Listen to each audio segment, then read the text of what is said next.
E ontem o Atlético Mineiro deitou, mas deitou no time do Flamengo. Essa é a grande verdade. O Hulk fez 39 esse final de semana. É, meu irmão. 39 aninhos. É brincadeira. E as coxas dele, o Júlio ontem falou, pai, olha o tamanho da coxa do Hulk. Falei, aquilo não é coxa, filho.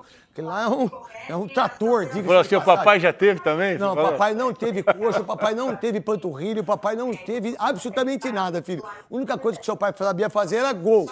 Diga-se de passagem. São os cheques em uma lista para tornar um dia perfeito. Mas eu posso enumerar alguns motivos que deixaram o domingo do torcedor do Flamengo mais que especial. A começar pela derrota até então do líder Cruzeiro por 2-1 para o Ceará. O resultado abria caminho para os rubro-negros sonharem e eles lotaram o Maracanã, mais de 54 mil pessoas. Antes da bola rolar, coloca aí na lista a apresentação de dois craques, Saul e Emerson Royal, foram exaltados pela nação. Dentro das quatro linhas, uma noite agitada, lá e cá, desde os primeiros minutos. A roubada de bola vencida por Rony, em cima de Rossi, parecia a chance perfeita para abrir o placar, mas Varela não concordou. Com Bruno Henrique de longe, o Flamengo tentava responder, mas era o Galo quem criava mais jogadas de ataque. Coelho parou em Rossi. Só que o lance mais polêmico da noite aconteceria do outro lado. Plata foi derrubado por Fausto Vera. O VAR precisou ser acionado. Primeiro, para definir se a falta foi dentro ou fora da área. Depois, para definir a cor do cartão. Melhor não falar. Eu gosto muito do Ramon, é catarinense e prefiro continuar na minha linha de não falar da arbitragem, porque melhor assim. Depois de analisar o vídeo, Ramon Abate-Abel marcou falta fora da área e manteve o cartão amarelo para o jogador do Atlético. Voltando ao jogo, último lance do primeiro tempo. Léo Ortiz de cabeça para fora. Jogada importante. Assim seria decidido o jogo minutos depois. Na volta do intervalo, a partida caiu em chances criadas. Faltou criatividade. E quando isso acontece, a bola parada se torna arma no Flamengo. Não só eu individualmente, mas também tem que ressaltar o Léo, vem fazendo um trabalho muito bom, o Danilo fez alguns gols assim também, outros jogadores que vêm participando, o Pedro próprio fez o gol na bola parada. Parece que os treinos estão funcionando. Falta cobrada na área e Léo Ortiz subiu mais alto que todo mundo para abrir o placar. Recém-chegado ao Galo, Biel fez a estreia, mas na primeira chance, viu Rossi levar a melhor. Do outro lado, Léo Pereira tentou confirmar a artilharia da zaga rubro-negra. Passou perto. Fim de jogo, Flamengo 1, Atlético Mineiro 0. O resultado, é claro, coloca o último check na lista de domingo perfeito para a nação. Com os 3 pontos, o Flamengo chega a 36 somados e mesmo com o jogo a menos, ultrapassa o Cruzeiro e assume a liderança do Brasileirão. Agora as equipes vão ter 3 dias para reformular as estratégias. Quinta, eles têm um novo encontro marcado aqui no Maracanã, agora pelas oitavas da Copa do Brasil. A gente sabe da Libertadores e do Brasileiro a importância que tem essas competições, mas a Copa está aí. Estamos vivos, estamos com possibilidades e temos que ganhar do Atlético. Vamos ir para na quinta-feira e tentar fazer um grande jogo para poder fazer um resultado bom para a volta. Grande vitória do Malvadão, mas eu vou perguntar para o Flávio Amêndola e para o Fernandão, que são especialistas em linguagem de sinais, não a Libra, né? A da rua. Ele imitou o Juninho Xexé? Aí? Que foi, enfim. Bigode, sua análise desse jogo do Flamengo, mereceu vencer, jogou para vencer, te agradou? Foi o Flamengo do Brasileirão de antes, ou foi o Flamengo da Libertadores, foi o Flamengo do Mundial? O que você pode trazer pra gente? Olha, GV, mais uma vez, boa tarde a todo mundo. Muito boa tarde. Da gente. Eu não achei que o Flamengo fez um grande jogo. Eu achei que o Flamengo teve muita dificuldade, muito por conta da marcação do Atlético. A gente conversava aqui nos bastidores, né? Como acho que isso surpreendeu um pouco o Felipe Luiz, com essa marcação muitas vezes individual. A gente não viu o Arrascaeta ontem praticamente jogar. A gente viu um Arrascaeta muito preso na marcação do Atlético, não estava conseguindo encontrar aquele espaço entre linhas, que ele gosta muito e que ele tem essa facilidade de achar, e muito por conta do que fez o Atlético Mineiro. O primeiro tempo, Inclusive, eu achei o Atlético melhor do que o Flamengo, mais perigoso do que o Flamengo quando teve as oportunidades. Se defendeu muito bem e conseguiu sair. O Coelho, por exemplo, para mim foi o melhor jogador do primeiro tempo. Muito incisivo e praticamente ganhando todas pelo lado esquerdo do ataque do Atlético. No segundo tempo, não. No segundo tempo, o Flamengo melhorou bem. E aí começou a criar uma ou outra ocasião de gol e teve o controle total do jogo. No segundo tempo, o Atlético quase não saiu.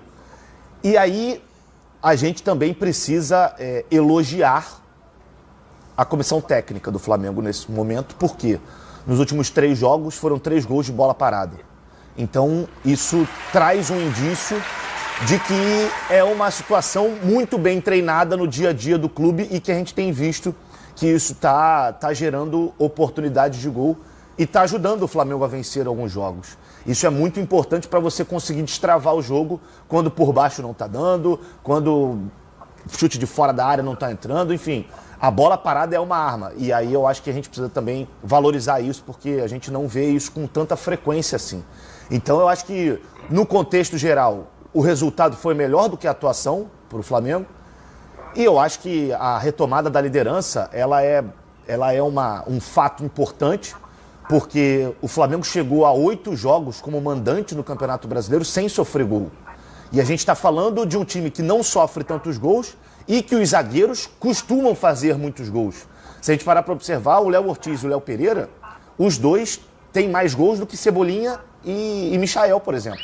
Que são atacantes. Mesmo? Pois é. Que loucura, Para hein? você ver como os zagueiros do Flamengo, além de muito bem lá atrás, lá na frente também estão muito bem. E só para finalizar da minha parte, mais uma vez aqui, eu vou exaltar o Luiz Araújo, porque ele jogou 20 minutos e é impressionante o poder que ele tem de mudar a figura dentro do campo. Seja com uma bola parada, seja arriscando de fora da área. É um jogador que, ele, além do jogo associativo ali, né, de proximidade, de conseguir trocar passe rápido, de colocar o companheiro em uma boa condição, ele também decide os jogos para o Flamengo. Então é um cara que muita gente ainda tem um pouquinho de, não, mas Luiz Araújo... Aqui. Mas a galera tá digerindo ainda o Mundial. Por causa dos 2 vacilos ali, a galera tá digerindo. Mas faz parte. Mas ele tem muito crédito, eu concordo contigo. Agora, quem eu tô gostando cada vez mais é o tal do Alacian. Eu tô fã... Porque ele é nojento, ele é debochado. Ele é o quê, Fernando? Como é que é a palavra? Ele é a cara do Flamengo. Ele pegou lá, ele é impetuoso. O Flamengo criou um negócio lá que é tipo jogador vira DM do celular, da conta do Flamengo por um dia, administrador, né? Sim. Aí ele pegou o Instagram do Flamengo e começou a conversar com os caras. Fala aí! Pro Instagram do Flamengo. Os caras, que? Ele fala aí, pô! Tipo assim, parecia que tava tocando pipa, sabe? E você sabe disso, tu foi criado na base do Flamengo e você sabe como o Flamengo constrói os seus jogadores, né? A gente já saiu de lá faz muito tempo, mas o DNA acaba sendo sempre o mesmo e o Alacian acaba demonstrando isso com as oportunidades que tem, um jogador muito forte fisicamente também, não tem medo de cara feia, por mais feia que ela seja. Já visto que o Hulk não é nada bonito, ele tentou fazer cara feia pro Alacian e o Alacian não deu nem confiança pro Hulk. Já vê, mas o Flamengo em si fez um jogo bem justo pro que foi acontecendo durante a partida, só que a gente percebe um Flamengo sem profundidade pelos lados. Com a saída do Wesley, o Varela é um bom lateral, só que ele é de características diferentes. Ele não é um jogador que dá aquela amplitude com a profundidade buscando o fundo do campo. Ele é o Moura. É isso aí. E pelo lado esquerdo, o Vinha tinha que segurar um pouco mais, porque ele era o jogador para fazer esse terceiro na saída de bola, né, junto com o Léo Pereira e o Léo Ortiz. E o Flamengo jogando muito por dentro, muito encaixotado na marcação do Atlético Mineiro, como o Flávio bem falou, com muitos encaixes individuais. O Flamengo ficou muito preso nessa marcação e o Atlético conseguiu, por muitas vezes, sair no contra-ataque muito perigoso, muito rápido, né, com o Hulk, Rony e o próprio Coelho, que o Fabinho foi muito bem falando que foi o melhor jogador do primeiro tempo, um cara muito forte. Ele puxa um contra-ataque ali que o Alan tenta chegar perto dele, ele dá umas 3 braçadas no Alan, que o Alan não consegue chegar, e ele muito forte, muito inteiro. O Cuca montou muito bem o Atlético Mineiro para enfrentar o Flamengo. Vamos ver como é que vai ser nesses próximos jogos da Copa do Brasil. Né? Esse time do Galo, 20 pontos só, né? GV, mas não tem conseguido performar. O ataque não tem conseguido ser eficiente. Mas como é que performa com o salário atrasado 3 meses, Fernandão? Com licença, irmão. Performava com 6, pô. E aí? Mas era outra época, isso era normal. A gente já conversou sobre isso. Antigamente, o mês quando era... Hoje em dia... Sim. Não, nunca foi justificativo, até pelo elenco que o Atlético tem. E aí a galera, eu vi que a torcida tava vaiando alguns jogadores, aqueles que deram aquela velha entradinha, né? Vai que eu consigo sair. Peraí também, se tu ficar 3 meses sem receber, tu vai ficar felizão. Mas uma coisa interessante é que, mesmo não conseguindo ter ser tão dominante, né, nos chutes a gol, nas finalizações, nas jogadas de dentro da área do adversário, o Flamengo vem conseguindo vencer. Para um time que quer ser campeão, isso é importante pra caramba. Você vencer, mesmo quando você não consegue ter tanto volume ofensivo, eu digo com relação a finalizações, a bola no gol do adversário. E o Flamengo vai se mantendo com o jogo a menos na liderança. E ó, quando começar as coisas a acontecerem, vai ficar pior, porque as contratações que estão chegando aí, GV, me agradam bastante. A gente estava reclamando de chega, não chega, chega, não chega. Tá chegando, hein? A hora que a água bate no bubu, seu Boto foi lá e falou, epa, cadê o dinheiro? Não é porque o Boto já vive na água, né? Que isso, cara? Não, hoje é o dia de piada ruim aqui, cara. Pedrinho, bota aquela pra mim, Pedrinho, que eu vou mostrar esse lance da expulsão aqui, que não foi expulsão, que foi pênalti, que não foi pênalti. Bota pra mim, Tatá, o lance aí, pra gente rever. Ó, Plata dominou, falta, inicialmente deu pênalti e expulsão, depois ficou com falta e amarelo. Não, ele deu pênalti e amarelo, pela indicação dele. É verdade. Foi nitidamente fora da área. Foi nitidamente fora da área, isso aí eu acho que é uma coisa que todo mundo vai concordar. E aí, GV, assim, você tem os dois lados da moeda. Eu entendo a interpretação do árbitro de que o domínio do Plata fugiu um pouco e, se parar para observar, tinha um outro zagueiro ali na cobertura que poderia chegar ou pelo menos atrapalhar o Plata, mas eu acho que ele ficaria numa condição muito boa para finalizar. Por mais que tivesse ali, acho que é o Igor Rabelo, o Júnior Alonso. Não, o Júnior Alonso. É o Júnior Alonso. Eu acho que mesmo assim, com a presença do Júnior Alonso ali, o Plata conseguiria finalizar e eu teria expulsado. Se foi falta, eu teria expulsado. Flavinho, até porque, só para completar, GV, é que o Plata continuaria em velocidade se não tem o contato. Exatamente. E aí o Júnior Alonso não chegaria, ele tinha totais condições de finalizar, até porque a bola estava quicando. A não ser que o Júnior Alonso estivesse dando um carrinho, alguma coisa assim. É isso aí, porque a gente vê, ó, demora pro Júnior chegar e o Plata perde velocidade. Se o contato não acontece, o Plata ia continuar em velocidade e a bola quicando, ele sendo canhoto. Não, mas assim, total chance de finalizar. Tá na súmula e o árbitro fala o seguinte, ele não domina pra frente, domina pro lado. O cara domina pra onde ele vai ajeitar o corpo pra bater pro gol. É óbvio. Se ele domina pra frente, o goleiro pega. Mas eu acho que nesse caso aí, se ele consegue dominar da maneira correta, ele domina pra frente e ela morre na frente. Mas ela ele é canhoto. Então, mas talvez até mesmo ele ajeita o corpo pro lado esquerdo pra bater com a esquerda. Solta. Cadê? Aí. Bota aí. Olha lá, se ele não desse falta, ia ser menos pior. Entende o que eu tô falando, Flavinho? Entendi. Entende o que eu falei? Entendi. Entendi. Que ele não teria obrigação de expulsar. Ele não teria obrigação de expulsar o cara. Entendi. Porque se ele não der, a galera ia reclamar, mas ele podia alegar que foi ombro a ombro, e a interpretação dele, ele vendo de longe, sim, a não ser em caso de expulsão, o VAR poderia chamar. Acabou. Mas como ele deu falta, ele tinha que ir até o final na decisão dele. E outra coisa, se você dá a falta e dá o vermelho direto, ou, na verdade, se ele pudesse até dar o pênalti, se ele desse o pênalti e o vermelho direto, o VAR poderia chamá-lo para ele corrigir tanto o pênalti quanto o cartão vermelho. Claro. Mas como ele deu o amarelo, fica na penumbra ali, não tem o que fazer. Mas pra galera entender de casa, já ver. Se ele dá o pênalti, é amarelo. Isso aí. Se ele desse a falta, é o vermelho. É a determinação da arbitragem, porque o pênalti já é punição. Isso. Ele não pode duas vezes. Punir o cara duas vezes. Ele não precisa dar o vermelho se fosse pênalti. Como se ele desse a falta, e ele falou isso pros caras, o Bruno Henrique relata isso. Que ele falou pra gente que se fosse pênalti era amarelo, se fosse falta era vermelho. Ele deu falta e deu amarelo. É porque o VAR convenceu ele. Né? O VAR convenceu e a gente falou aqui agora há pouco tempo que a gente vai ver 300 lances iguais com a mesma...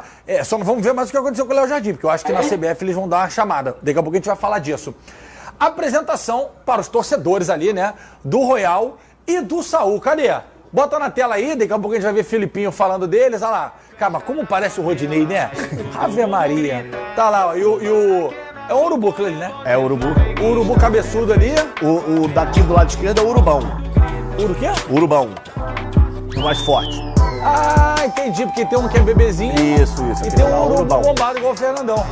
Esse é o urubão Fernandão. E o Amino, igual o Flavinho, postando foto na internet aí sem camisa. Eu tô vendo.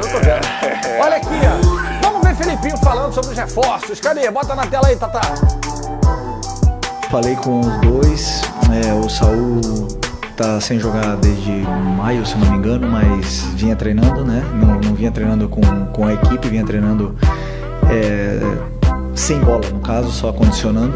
Então ele está condicionado, mas ainda precisa de mais tempo, mais treinos, e o Emerson vinha fazendo a pré-temporada junto com a equipe, né? Então pode ser que a gente possa contar com ele aí um pouco